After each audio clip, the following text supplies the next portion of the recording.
प्यारे विद्यार्थियों, sacred hearts की हिंदी कक्षा में आप सभी का स्वागत है। प्यारे बच्चों, आज हम लोग आरोह पाठ्य पुस्तक के जामुन का पेड़ अध्याय के साथ जुड़ेंगे, जिसके लेखक है कृष्णचंद्र जी।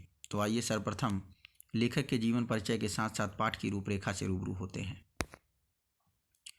कृष्णचंद्र कृष्णचंद्र जी का जन्म सन 1914 पंजाब के वजीराबाद गांव में हुआ। आपकी प्रमुख रचनाएं एक गिरजा एक खंदक, यूकेलिप्टस की डाली, शिकस्त, जरगांव की रानी, सड़क वापस जाती है, आसमान रोशन है, एक गधे की आत्मकथा, अन्नदाता, हम वहशी हैं, जब खेत जागे, 52 पत्ते, एक वायलिन समंदर के किनारे, कागज़ की नाव, मेरी यादों के किनारे।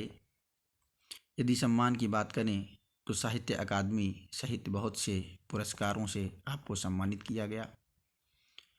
सन 1977 में आपका देहावसान हो गया। प्रेमचंद के बाद जिन कहानीकारों ने कहानी विधा को नई ऊंचाइयों तक पहुंचाया, उनमें उर्दू कथाकार कृष्णचंद्र का नाम महत्वपूर्ण है।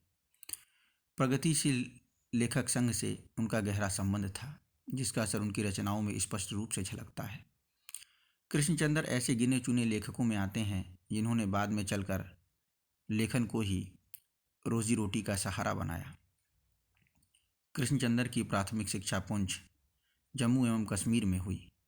उच्च शिक्षा के लिए वे सन 1930 में लाहौर आ गए और फॉरमैन क्रिश्चियन कॉलेज में प्रवेश लिया। 1934 में पंजाब विश्वविद्यालय से उन्होंने अंग्रेजी में एमए किया। बाद में उनका जुड़ाव फिल्म जगत से हो गया और अंतिम समय तक वे मुंबई में ही रहे।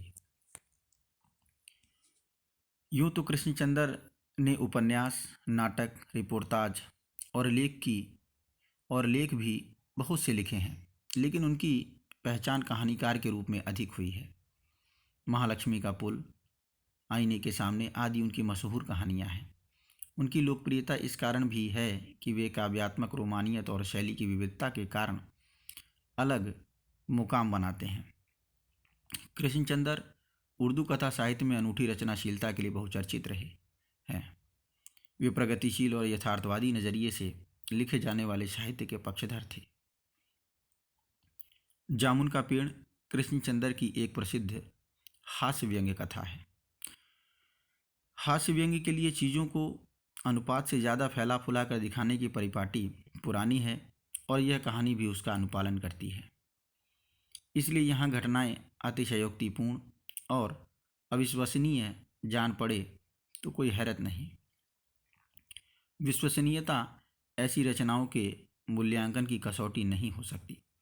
प्रस्तुत पाठ में हंसते हंसते ही हमारे भीतर इस बात की समझ पैदा होती है कि कार्यालयी तौर तरीकों में पाया जाने वाला विस्तार कितना निरर्थक और पदानुक्रम कितना हास्यास्पद है।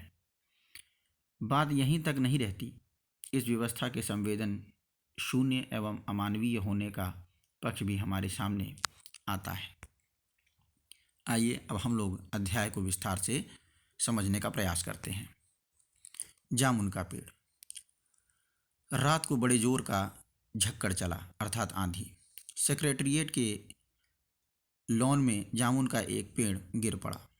सवेरे को जब माली ने देखा तो उसे पता चला कि पेड़ के नीचे एक आदमी दबा पड़ा है। माली दौड़ा दौड़ा चपरासी के पास गया। चपरासी दौड़ा दौड़ा क्लर्क के पास गया। क्लर्क दौड़ा दौड़ा सुपरिंटेंडेंट के पास गया। सुपरिंटेंडेंट दौड़ा दौड़ा बाहर लॉन में आया। मिनटों में गिरे हुए पेड़ के नीचे दबे हुए आदमी के चारों ओर भीड़ इकट्ठी हो गई।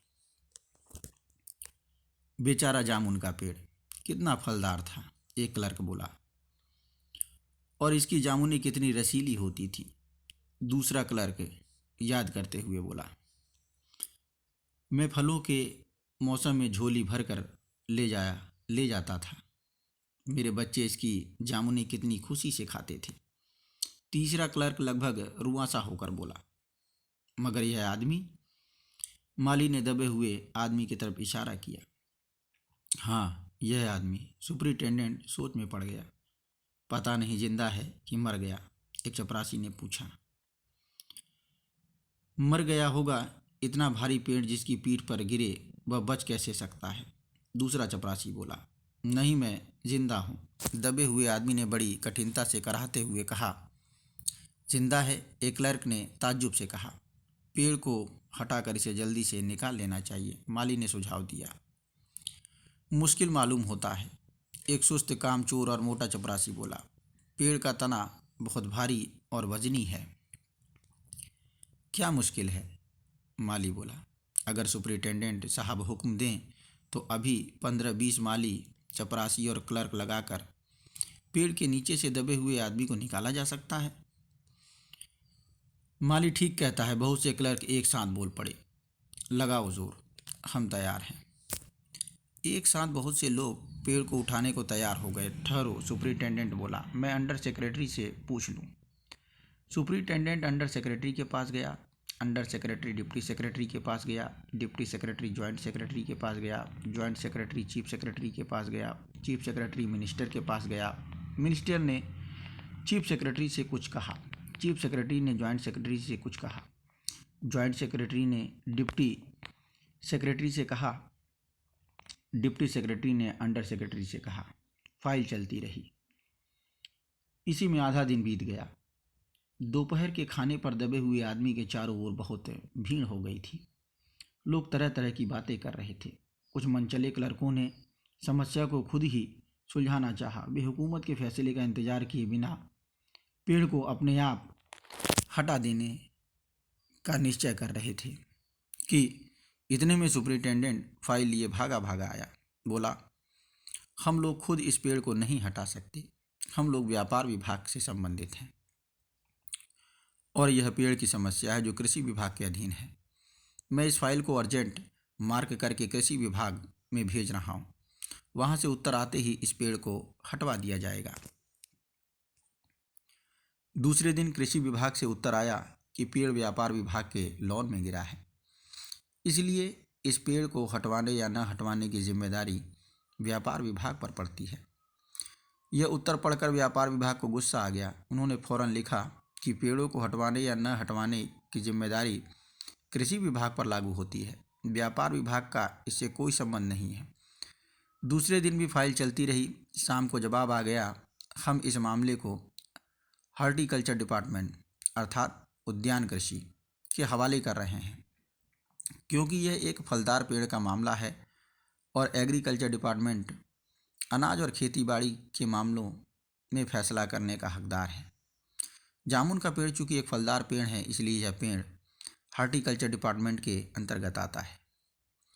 रात को माली ने दबे हुए आदमी को दाल भात खिलाया, जबकि उसके चारों तरफ पुलिस का पहरा था कि कहीं लोग कानून को अपने हाथ में लेकर पेड़ को खुद से हटवाने की कोशिश न करें।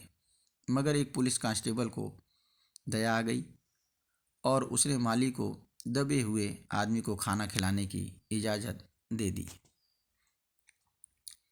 माली ने दबे हुए आदमी से कहा, तुम्हारी फाइल चल रही है, उम्मीद है कल तक फैसला हो जाएगा।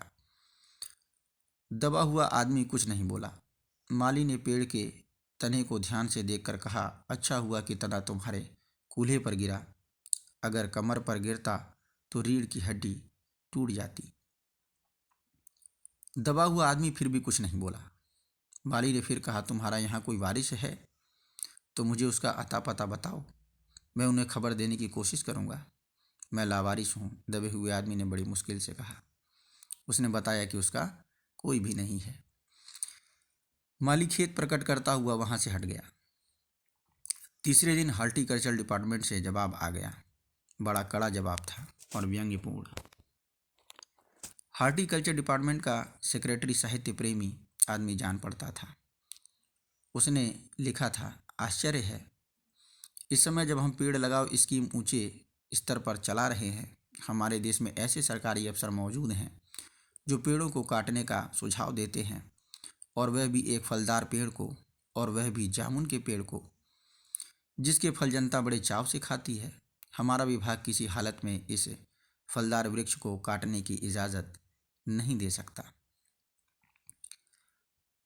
अब क्या किया जाए? इस पर एक मनचले ने कहा, अगर पेड़ काटा नहीं जा सकता तो इस आदमी ही को काट कर निकाल लिया जाए। यह देखिए, उस आदमी ने इशारे से बताया। अगर इस आदमी को ठीक बीच में से यानी धड़ से काटा जाए तो आधा आदमी इधर से निकल आएगा, आधा आदमी उधर से बाहर आ जाएगा और पेड़ वहीं का वहीं रहेगा। मगर इस तरह तो मैं मर जाऊंगा, दबे हुए आदमी ने आपत्ति प्रकट करते हुए कहा। यह भी ठीक कहता है, एक क्लर्क बोला। शेष अगले वीडियो में। धन्यवाद।